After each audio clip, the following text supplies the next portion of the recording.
Okay, so everyone, hello, good morning. So I'm Nam from the PSC team. Today I'm going to give a talk like diving deeper into circom-mpz, which is like a tool chain for implementation of MPC. So I was like giving this talk on like during ETH Taipei, but I wasn't able to do anything like really technical. So like this is where I will pay the technical debts and I will open more technical aspect of this tool chain so you can like learn more about it and also give feedback for us. So maybe some of you didn't attend the ETH Taipei talk, so I'm going to do this like brief introduction again. So this is a very simple introduction to MPC. We'll focus more on like the 2PC case in which you can think of like you, Alice, and your friend Bob is like having this following scenario. So like after the Chinese, the new year, you receive some red envelopes from your seniors and you and your friend, because like you are 5 years old, you are having this very childish competition, right? You want to know who has more money from the red envelope. And then what is the catch here is that, so Alice doesn't want Bob to know her amount. And Bob also the same, right? So Bob doesn't want Alice to know his amount.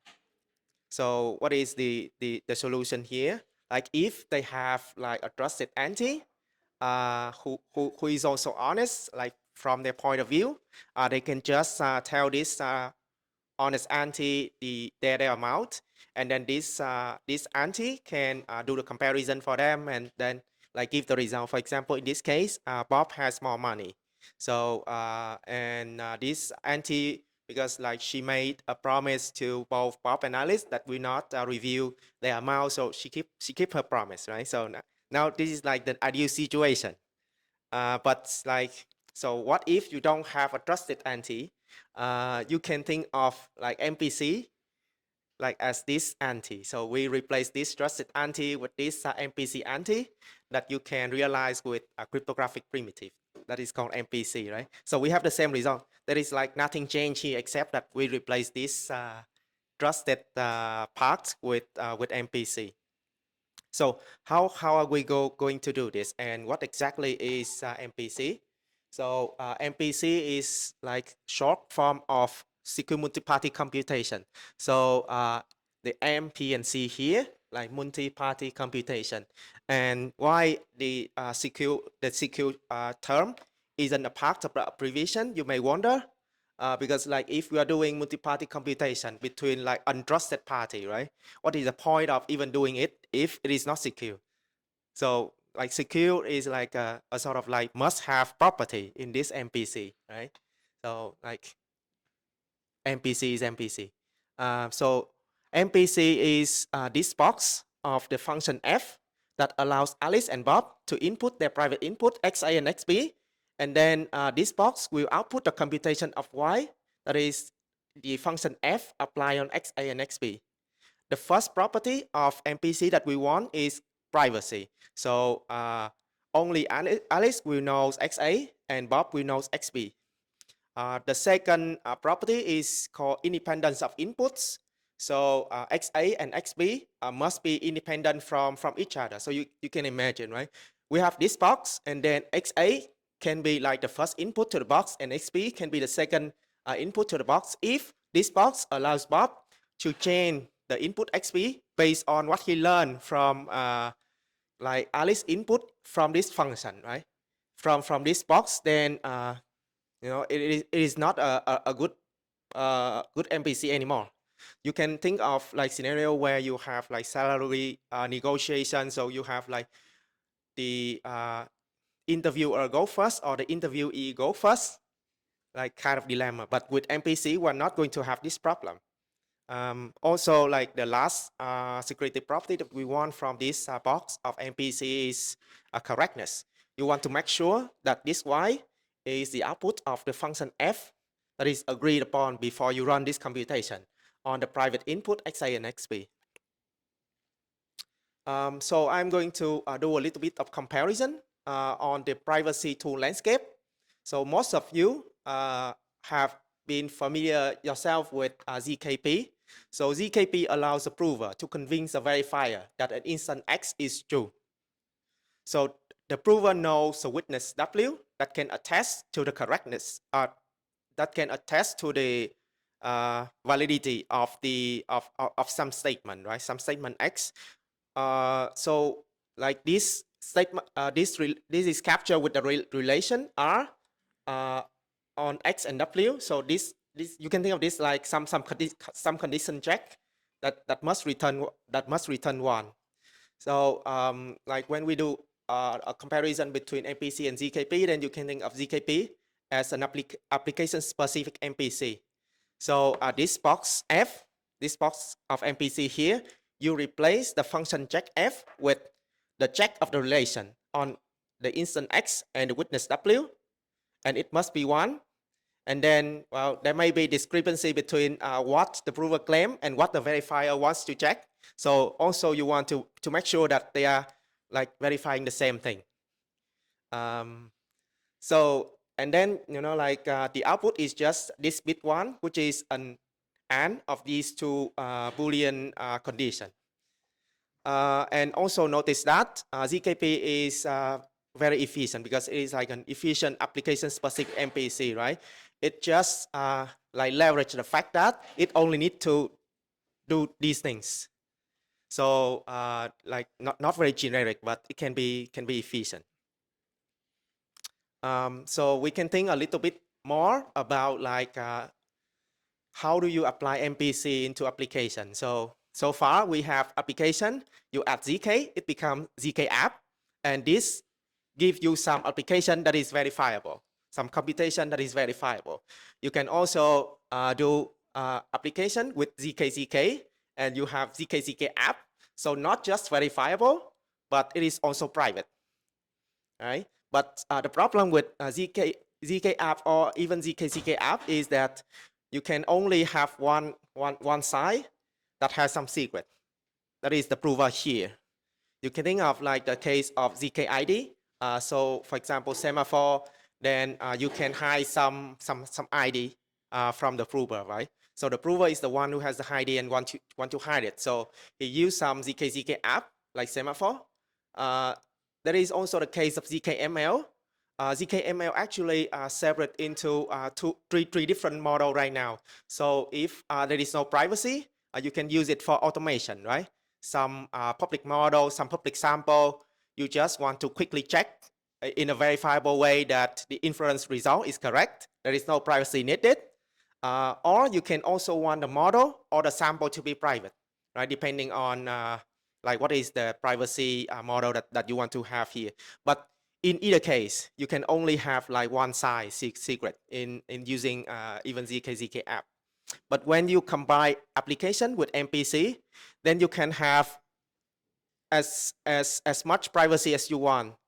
So for example, here, if you think about like upgrading ZKML to PPML, then you can have both model and sample be private, because MPC allows the private inputs to come from both parties, both the model owner and both the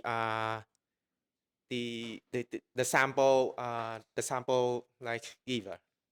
There are also like other application that has that use MPC, for example, in private auction or private voting. Also, dark pools is like a very suitable application for MPC. Okay, so looking a little bit ahead, like you may encounter some toolchain called FHE.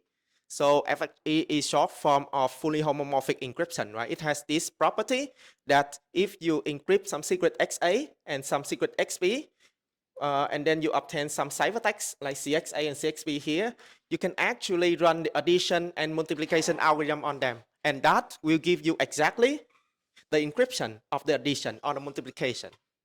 So this is a very powerful tool that you can use it actually to build generic MPC.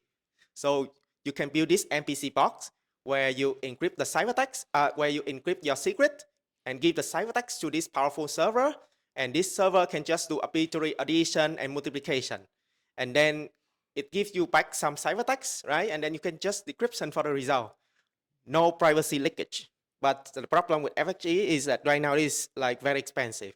So we maybe we want to use other tool to realize MPC. Okay, so with this, I'm going to like fill the technical, pay the technical debt for the if Taipei. I call it dive deeper. So we're going to going to see how Gabble circuit is done, that you can realize MPC. Okay, Gabble circuit is more suitable for 2PC actually. So what we're going to deal with here is called generic MPC. So this MPC box here, it allows you to compute some circuit that consists of only multiplication or addition gates, right? So besides the private input from Alice and Bob, you also have to put into this box some public circuit. For example, here what we have in the description here is the example of inner products computation on the array of Alice and Bob, or it's just some simple computation, right? You just do like 3 multiplications and then add all the result together to have this Y. From the circuit point of view, it's going to be like this. So you have XA, XB, 0, 0, 1, 1, 2, 2. And then you do like 3 multiplication here using like 32 bits multiplication. If this is like 32 bits number, and then you can pull the result into 2 adders. That is also 32 bits adder. And then the result here, like at the end, at the output of the circuit is Y, what you want to compute. It's as simple as this. But I mean, if we look at the Gabble circuit from this, if we look at the computation from this point of view, then you realize that if you want to like do this whole MPC thing, you just need to like do it gate by gate, right? So you implement some multiplication here, here, here, some addition here, here, and then it all breaks down to like multiplication and addition. So how Gabble circuit work roughly is that you have a party called the Gabbler, a party called the evaluator. So the Gabbler is the one who will actually do a lot of more work than the evaluator.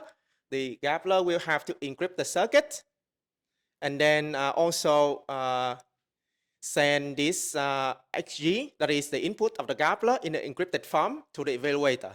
And the evaluator has to use some way to obtain the decryption key of this encrypted circuit, right? Because it is encrypted, you have to decrypt it. And then to decrypt something, you need the decryption key.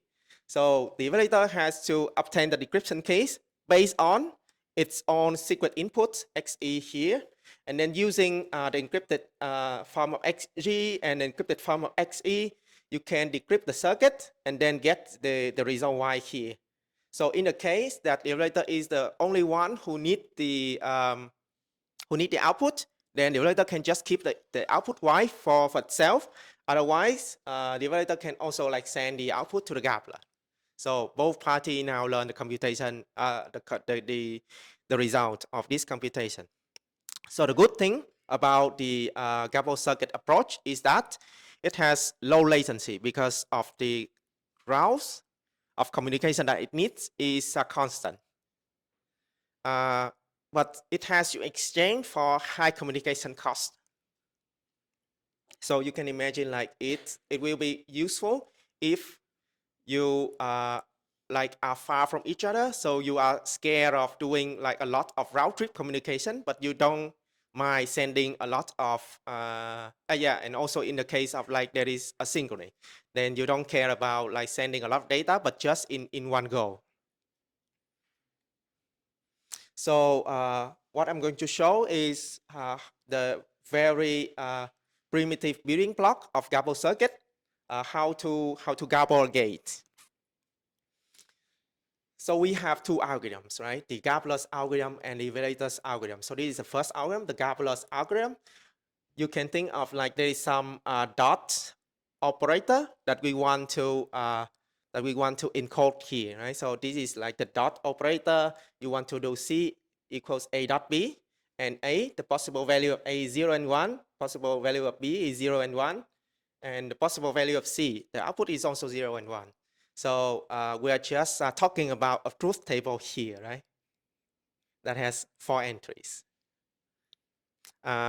If we replace this dot operator with AND, this is going to be the result. This is the truth table that we want to encode with this primitive, right? So you have 1 at if A is 1, B is 1, and the rest is 0. So let's take a new perspective. Like, okay, if we don't want to review the value of A and the value of B, we can replace the bit 0 with some random string, right? So A0, A1, A0 represent bit 0, A1 represent bit 1, but from like the public point of view, you don't know if A0 is 0 and you don't know A0 is 1 because like it's just some random string. So you can do the same for for B0, B1, and also for C0 and C1. And this becomes what we want to encode with the truth table now. So what you want is,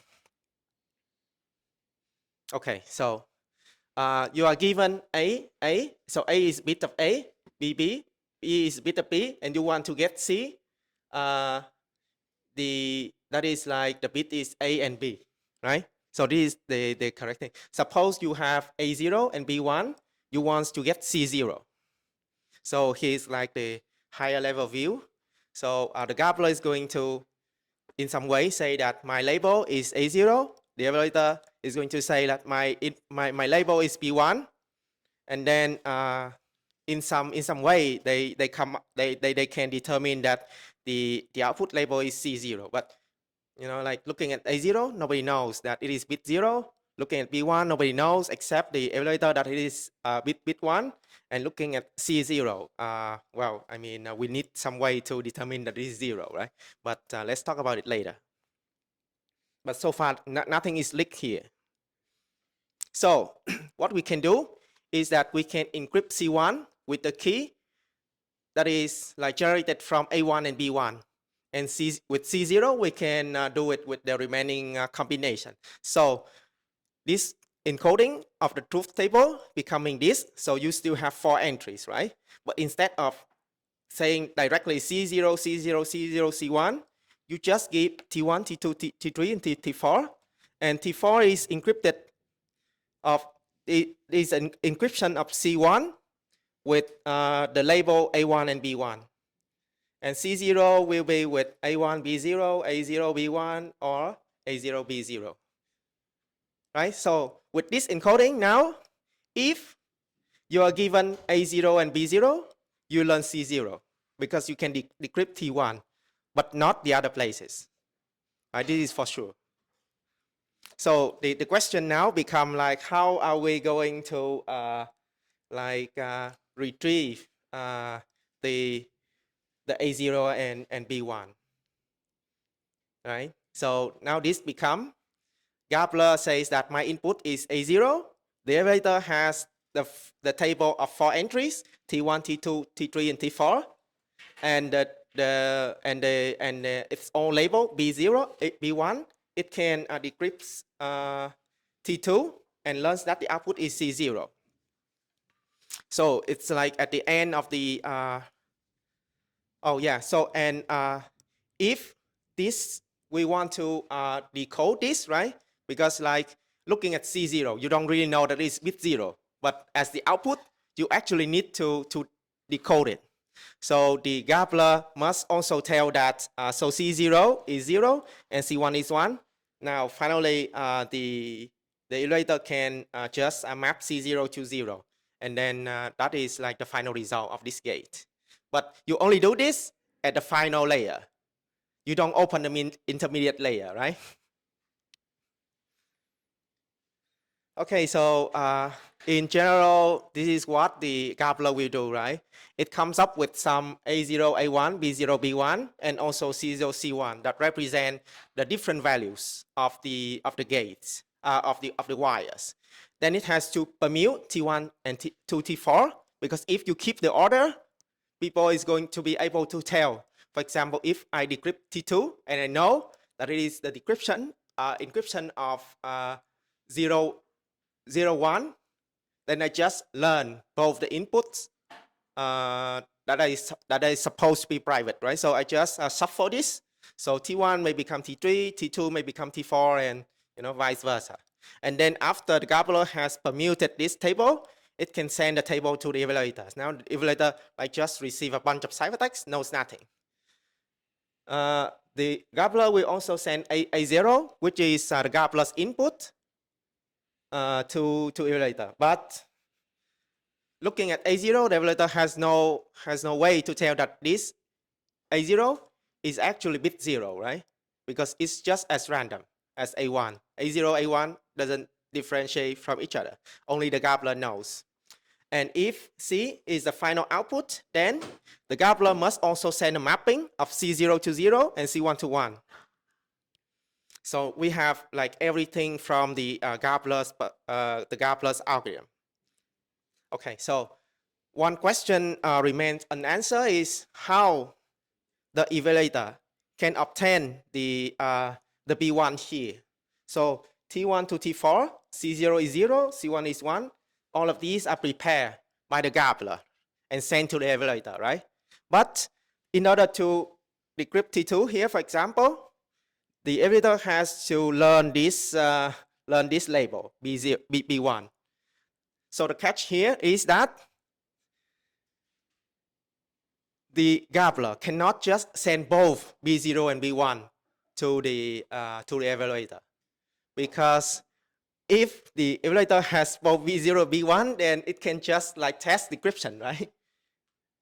It can learn the output of, it can learn some information about the output about the input of the gambler if it is given both B0 and B1. So sending everything is impossible.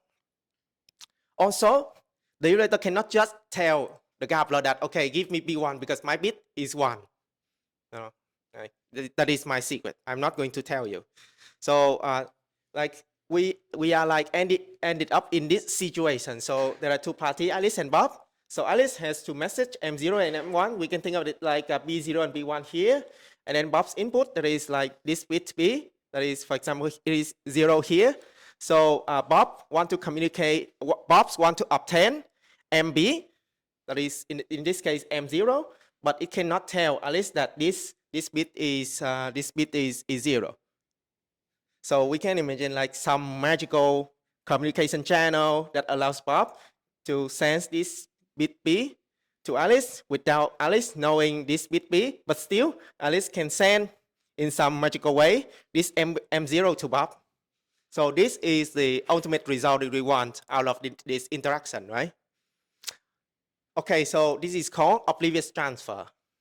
Oblivious means like void, you obtain like this magical transfer. So oblivious transfer is a primitive in building many MPC protocols. So if you can understand it, you can understand like the Gabo circuit, like even just a simple gate, and you can understand many things. So how oblivious transfer is done? So it is done using public key cryptography. So in public key cryptography, you have a key pair, right? That is a public key and a private key. You can encrypt anything with a public key, but if you want to decrypt, you need the secret key, right? So the public key is public. You don't mind giving it to somebody. You don't care. You just keep your secret key and that's it, right? So what Bob is going to do in this case is that it is going to sample a key pair, PK0 and SK0, and a random R, right? You can think of this R as some random public key that Bob just doesn't have the secret key, right? And then Bob is going to send this key pair, PK0 and R, to Alice. And Alice will encrypt C0, we'll give back C0, that is encryption of M0 with PK0, and C1, which is the encryption of M1 with R. So in this situation, right, because Bob has the secret key SK0 or PK0, it can decrypt C0 to get M1, but it cannot decrypt C1 because it doesn't know the secret key behind this random public key R. Right? So, yeah, so I mean, in this case, from the point of view of Alice, right, she sees PK0, R, indistinguishable from each other. Bob receive C0 and C1, but can only decrypt and get M0. So our purpose is achieved. Do you have any question? Here, sorry. So maybe that's going to be like too much into the technical details, but what is the way to make sure that Bob doesn't send two public keys for which he knows the secret keys? Like, how does the protocol ensures that the second key is just like a random R? Oh, yeah, I was hoping another question, but everybody asked this. So you're asking, like, how can Alice be sure that PK0 and R, one of them is a random public key, right? So you can just like prove a statement, right? So you have like PK0 and R. So one of them is a hash of something. So either R is a hash of this R or PK0 is the hash of this R. Because the hash function is a random function, right? Yes, we're using ZK for it. Yeah, and they're like also like efficient ZK, not just the ZK snark that we are using for just proving like this perimeter, because it can be just with algebraic structure, right? It's like you can just use a Schnorr proof for it, for example. So no big deal here. Okay, so this is like the final view of this whole thing, right? So at the evaluator, we have 4 entries, not in this order, but just for convenience, we look at this in this order. And then A0 is sent to the evaluator. B1 is obtained using oblivious transfer. Now the evaluator can just like go through this, right? It tried to decrypt T1, fail. Try to decrypt T2. Okay, now it has A0 and B1. It has the correct key. It can decrypt and get C0. And then map C0 to the output, that is 0. So we just like implemented the Boolean AND gate using double circuit and oblivious transfer. So it's just like very simple technique. Oh, okay, so I guess, yeah. And then you can like build much more complicated circuit out of this, right? It's like just you are stacking gate over gate, putting them in parallel, depending on what you want to achieve. Okay, so dive even deeper. So far, we have like this, maybe like very inefficient implementation of double circuit, right? You have like 4 entries for the AND gate. And you can imagine, suppose you have 1 billion AND gates, you're going to have 4 billion ciphertexts. Maybe not what you want. You have to do, on average, like 2 decryptions, right? Because you are going through ciphertext.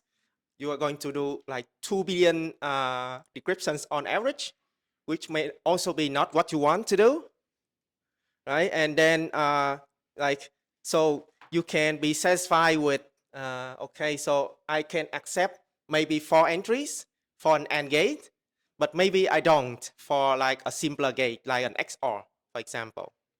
So, like, what can be the optimizations of double circuit? So there has been a series of that going from the 90s to 2015. So actually, this picture stopped at 2015, like with simple optimizations, you can say. But beyond this, we do have a lot of even more optimizations. and we are receiving like improvement like every year. So this point and permute, it try to tag a ciphertext that is here with like some tag that when you obtain A0 and B1, you know that you go to this T2 and just decrypt it. So you reduce from 2 to 1. So you just do 1 billion decryption right now instead of 2 billions. That is like 50%. Another one, okay, so let's skip this because it's not really that important. So for XOR, you don't need to send anything for XOR. You just need to send the encoding of AND, and that's it, right? So now the cost of the circuit becomes the number of AND gates that you need, right? So you can imagine like if you have a circuit, you require 1 billion AND gate and 2 billion XOR gate. Now the 2 billion XOR gate is you can have it for free. You don't have to send anything. The idea is that so if we think of like the encoding of the truth table, right? And then if this is like some random function, then you need 4 entries because like you don't know how the computation look like. But for XOR, maybe you don't need to send C0 and C1, but this C0 can be computed from A0 and B0. This C1 can be computed from A0, B1 or B0, A1, right? So if you can compute this output directly from the input, then you don't need to send anything. And that is the idea of free XOR. You can compute the output of an XOR gate using the input from like, yeah, you can compute the output of XOR using the input of the gate. So you don't need to send anything. So communication is for free. You go from 4 to 0, which is great. So yeah, there are some improvement like, okay, maybe we don't need hash function because you can just use AES, and then there happens to be like hardware AES that you can use. So 4 billion AES can be done in 1 second, for example. Yeah, so that is like the idea of using AES instead of some hash function. Okay, and this the half gate optimization is that so you can just use 2 ciphertexts to encode an AND gate. So for computing an AND gate, instead of sending 4 entries, you just need to send 2. Another 50% optimization. So you go from having to encode the XOR, now you don't. So 4 to 0, you have to encode 4 ciphertexts for an AND gate, now you just need 2. So that is like a lot of reduction. And you also have hardware hash function, which is now, so that is the reason why like Gabo circuit has very fast runtime compared with other approach.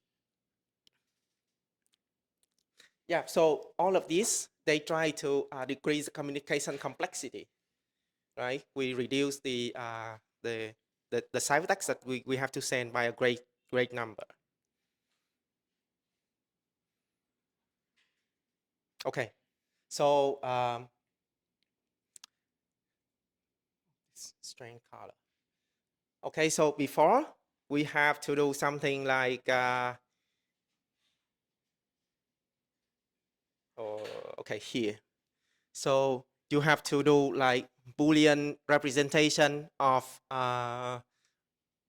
like this input, right? So if you have a 32 bits integer, then you have to use like 32 wires to represent them, and that means you have to like have a lot of AND gate and XOR gate if you want to do addition or multiplication,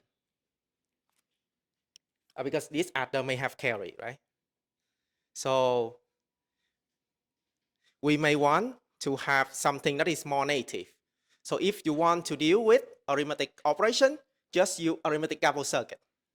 So what it does, like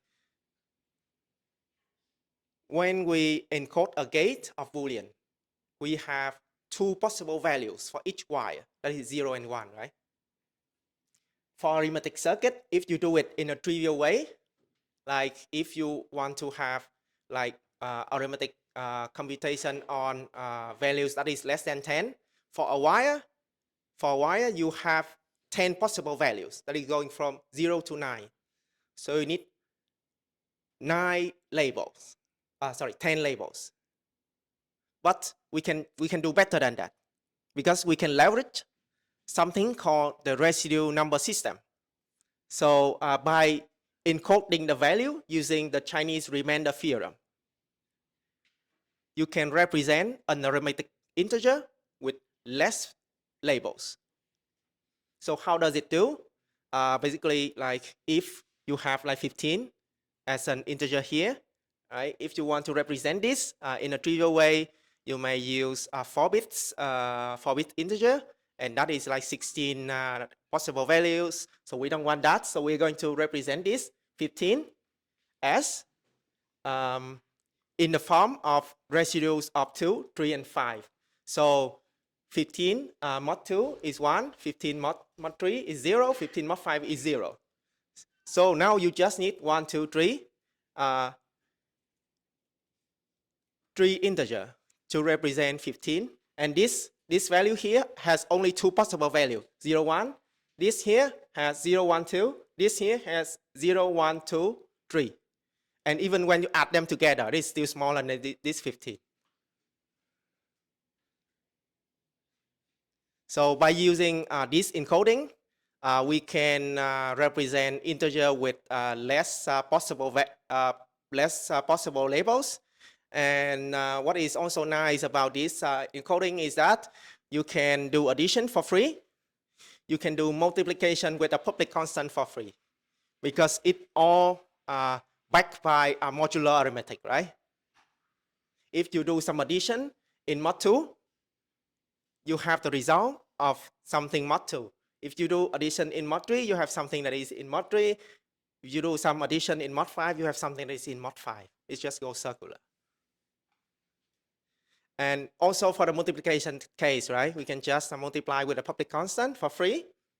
Okay, so for multiplication of two secret values, it's going to require some encoding of gates, but still very, very little compared with doing 32 bits or 16 bits Boolean multiplication. And the communication complexity of this arithmetic gable gate is just that it will just linear to the number of multiplication gate, because everything is broken down to addition and multiplication in the end. So this is a picture of like comparison between Boolean versus arithmetic in the case of 32-bit integer. Free addition, free multiplication by public constant. You need something more here. Multiplication requires, I don't know, here maybe it's like 25% or even less. And also for like function that is, I say, friendly to arithmetic, then you have like even less. But for comparison, it costs a lot more, because like, so what we are dealing with here is called RNS, right? Residual number system. It compute very, very fast on linear operation, but comparison is non-linear. You have to convert it you have to convert the representation here to another form. Like you have to convert it into base 2 or base 10, and then using the most significant bit for comparison, right? So, and that is the normal way of doing comparison. So you can think of like if you have to do a lot of multiplication, addition in arithmetic, but you only have to do a few nonlinear operations like comparison, then this is a very suitable system for you to use in gable circuit. If you have a lot of like this, then maybe just do this.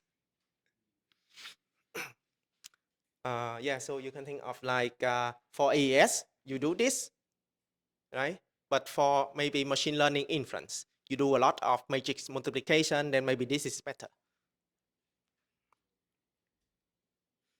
Yeah, so this is an example of how you require 1000 AND gates in the Boolean circuit, and then you just need 10 multiplication gate if you do it using arithmetic circuit, because with the U32 numbers, they can be represented with just 10 wires in arithmetic form. So yeah, let's move to this part. We can do programming of circuit with MPZ. So yeah, this is the circuit we want to compute, and then actually, you know, like all I said about Gabo circuit can be forgotten if you just want to describe your circuit, right? Because you're not going to like do the encoding yourself, but if you want to actually use MPC, you just focus on like, what do I want to compute? So you can use MPZ the hard way, which means you use this circuit trace with some help from the macros, but still you have to write like line by line Rust code. And if you are not familiar with Rust, like I am, then it's going to be like a nightmare for you. You can also use like something called the Bristol Fashion circuit for Boolean computation. So there exists like very optimized implementation of, let's say, the traditional cryptographic primitive in the Bristol format.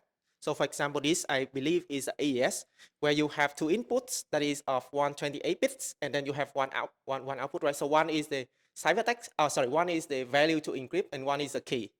And you have, this is like, okay, 663. Okay, so this is the number of gates, like 36,000 gates in Boolean.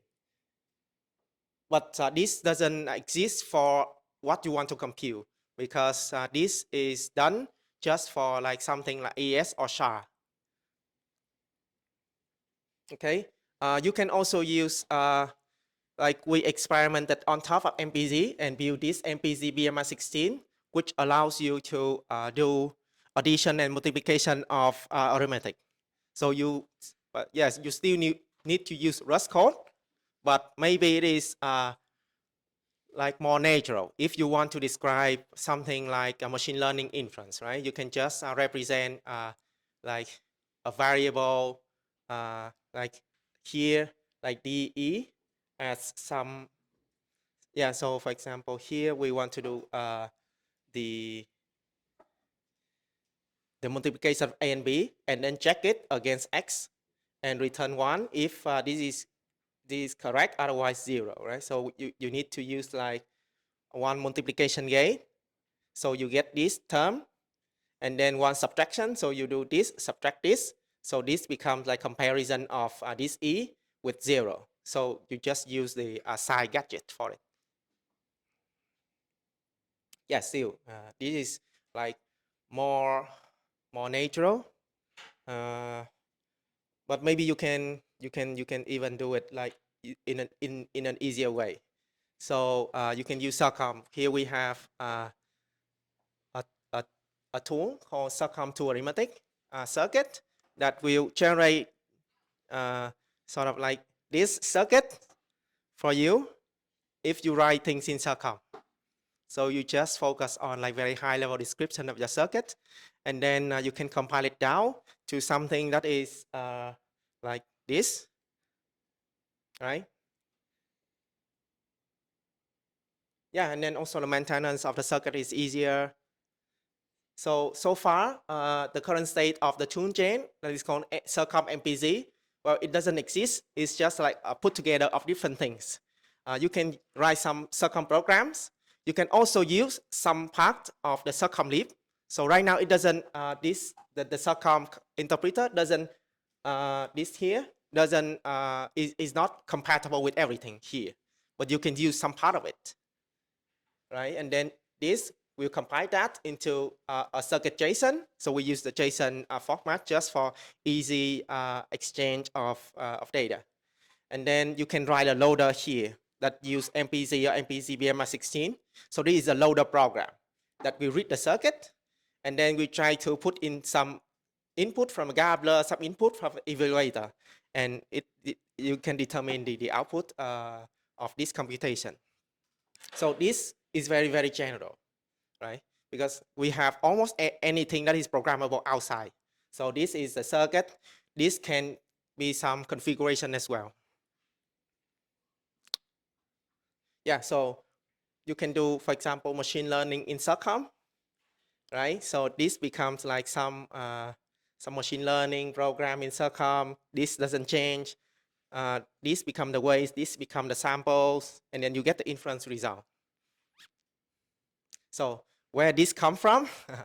There is circum-ML by Modulus Lab. There is circum-ML by Katiso. There is also, if you don't like this, you can do Keras to circum. So you have a Keras model, you can use this tool, also from Kati, that convert a Keras model to circum program that you can use with our toolchain. There should also be some Onyx to Keras transformation tool in Python, or you can do one yourself and share it with the community. So, well, you can also replace this is a backend with some other MPC library. So, for example, there are like MPC and motion. They are used in different scenarios. So MPC is good for two-party computation. It's also in Rust, right, which give it like a huge advantage when using it. So you can believe something like, okay, if I use MPC, it will not break. But if I do something MP speed of motion, it may break.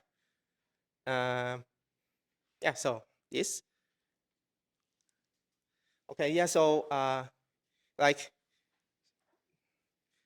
we wanted to test like how fast we can write this thing, like load the arithmetic circuit in a JSON form and put in some input. So me and Kevin here, we just make this POC in 2 days. So we ran out, we participated in hackathon, didn't submit it, but you know, like we get something that runs. Yeah, you can also replace the backend with some fully homomorphic encryption library, because you know, as I said before, FHE can be used to implement MPC. So this can be conduit, for example. Just write a loader. If you're interested in writing a loader, you can contact me. I hope someone will do. Yeah, so we also have some work in progress improvement for BMR 16. For example, we want scaling. So this allows you to scale like a fixed point number into integer, and then like avoid explosion of scaling. You may want to do some division with this scaling. Mod P arithmetic that allows you to do some cryptography inside MPC. Like if you want Poseidon in MPC, then you need this. We are still working on this.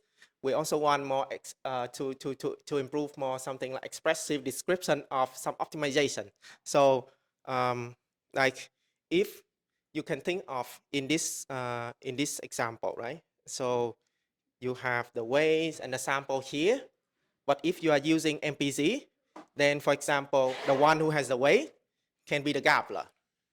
And then when you are gambling the circuit, the weight is not a secret, it is a constant, right? And how are you going to express that in the circuit form? We're still working on it, haven't decided.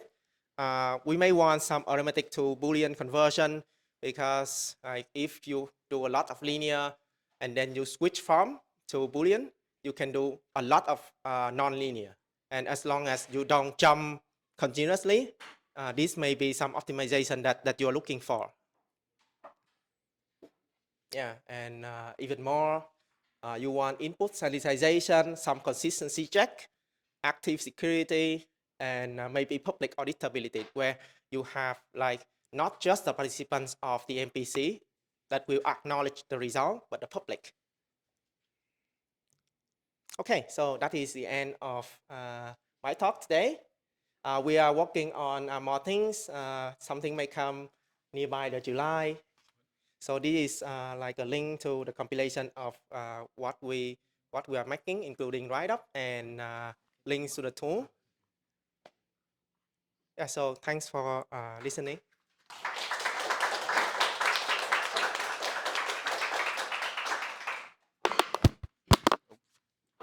Any questions?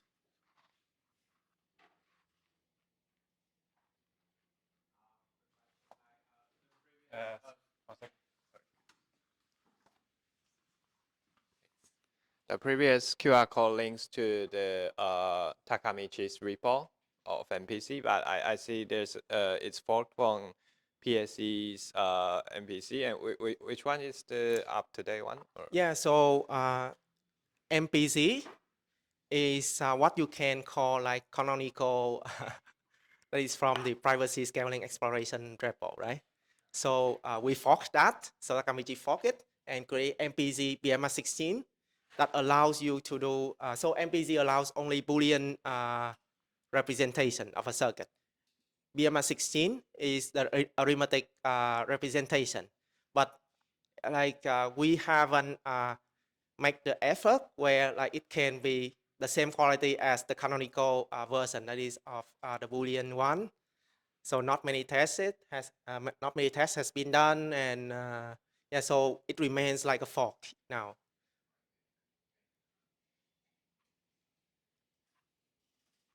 Any other questions?